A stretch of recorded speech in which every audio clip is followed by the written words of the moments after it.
Hello friends, welcome to সিয়ারন। Indian railway বা আরআরবিতে যে রিক্রুটমেন্টের নোটিফিকেশন দেওয়া হয়েছে তার মধ্যে নার্সিং সুপারিনটেনডেন্ট বা নার্সিং অফিসার এই পোস্টের জন্য টোটাল 713টি ভ্যাকেন্সি রয়েছে। অল ইন্ডিয়াতে বিভিন্ন যে রেলওয়ে জোন রয়েছে সেই রেলওয়ে জোনেতে বিভিন্ন ভাগ করা রয়েছে পোস্ট। তো সেই পোস্ট অনুযায়ী রিক্রুটমেন্ট দেওয়া হবে। এবার এর যে পরীক্ষা হবে কম্পিউটার বেসড টেস্ট বা সিবিটি টেস্ট, তার সিলেবাস কি রয়েছে, টোটাল কত নম্বরের কোশ্চেন রয়েছে এবং কত মিনিটের মধ্যে বা কত সময় থাকছে এই পরীক্ষার জন্য, সমস্ত কিছু এই পিডিএফে ডিটেলসে বলা রয়েছে। একটু ভিডিওটা দেখে রাখো, নিজের কাজে লাগতে পারে। প্রথমে আমরা দেখে নিচ্ছি ফর্ম ফিল আপ শুরু হচ্ছে 17ই আগস্ট, লাস্ট ডেট 16ই সেপ্টেম্বর।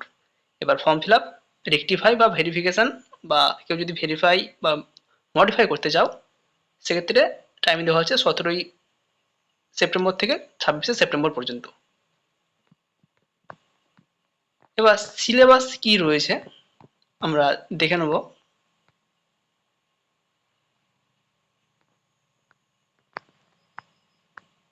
দেখো, টোটাল মার্কস থাকছে 100 নম্বর এবং টোটাল সময় থাকছে 90 মিনিট। যারা জেনারেল স্টুডেন্ট অর্থাৎ যারা পিডব্লিউ নয় তারা সবাই এখানে জেনারেল হিসাব ধরা হচ্ছে, তাদের জন্য সময় থাকবে 90 মিনিট। 100 নম্বরের জন্য 90 মিনিট সময় থাকবে। 90 মিনিটের মধ্যে 100 নম্বরের উত্তর দিতে হবে। এবং যারা পিডব্লিউডি বা হ্যান্ডিক্যাপ ক্যান্ডিডেট রয়েছে তাদের জন্য এক্সট্রা 30 মিনিট দেওয়া হবে। তারা 100 নম্বরের জন্য 120 মিনিট সময় পাবে। প্রতিটা কোশ্চেনের নাম্বার থাকবে 1, যে কেউ যদি ঠিক অ্যান্সার দেয় তাহলে সে পাবে 1, যদি অ্যান্সার না দেয় তাহলে সে পাবে 0 এবং যদি সে ভুল অ্যান্সার দেয় সেক্ষেত্রে 1/3 মাইনাস হবে।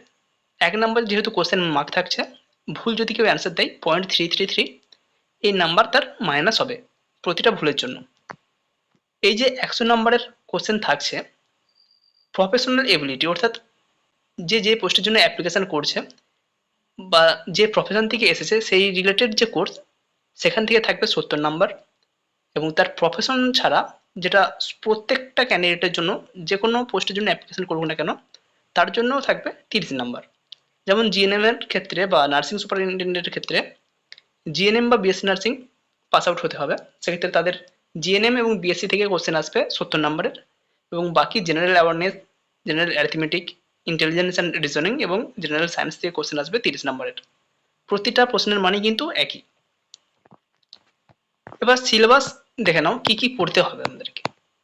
যারা পরীক্ষা দেবে কোন প্রফেশন থেকে বা কোন কোর্সের জন্য কি কি পড়তে হবে।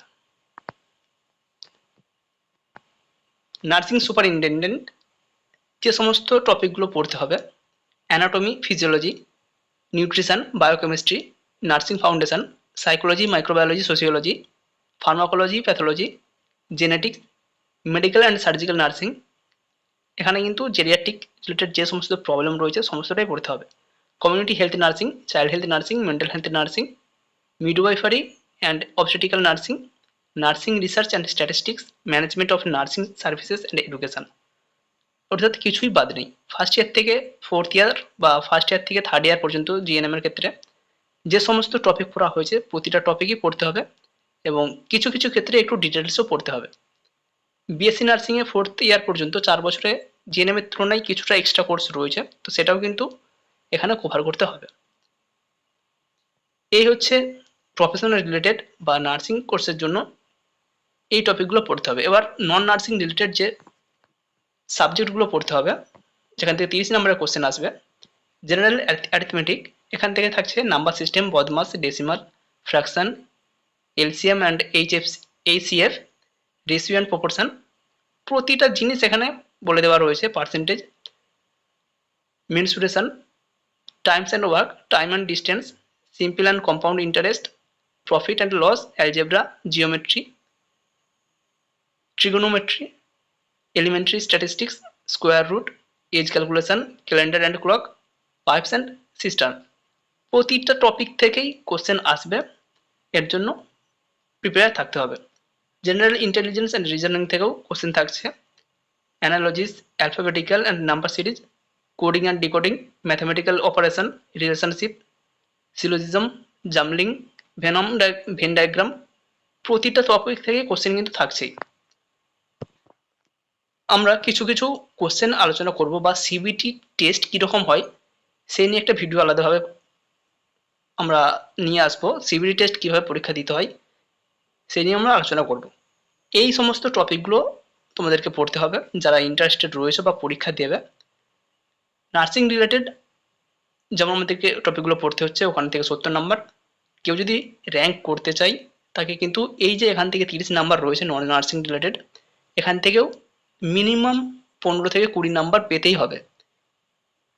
নেগেটিভ মার্কিং বাদ দিয়েও 15 থেকে 20 নাম্বার তাকে পেতেই হবে, তবে কিন্তু কিছুটা সে র্যাঙ্কে আসতে পারবে।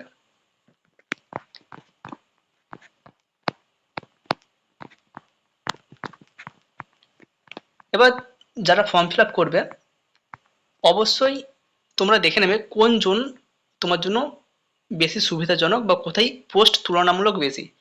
ওয়েস্ট বেঙ্গলে 3টে জোন রয়েছে, মালদা, শিলিগুড়ি এবং কলকাতা। তার মধ্যে সব থেকে বেশি ভ্যাকেন্সি রয়েছে কলকাতা, এরপর রয়েছে মালদা এবং তারপর শিলিগুড়ি। তো কার কোনটা বেশি সুবিধাজনক হবে, এবং ইন্ডিয়ার মধ্যে সব থেকে বেশি ভ্যাকেন্সি রয়েছে কলকাতাতে।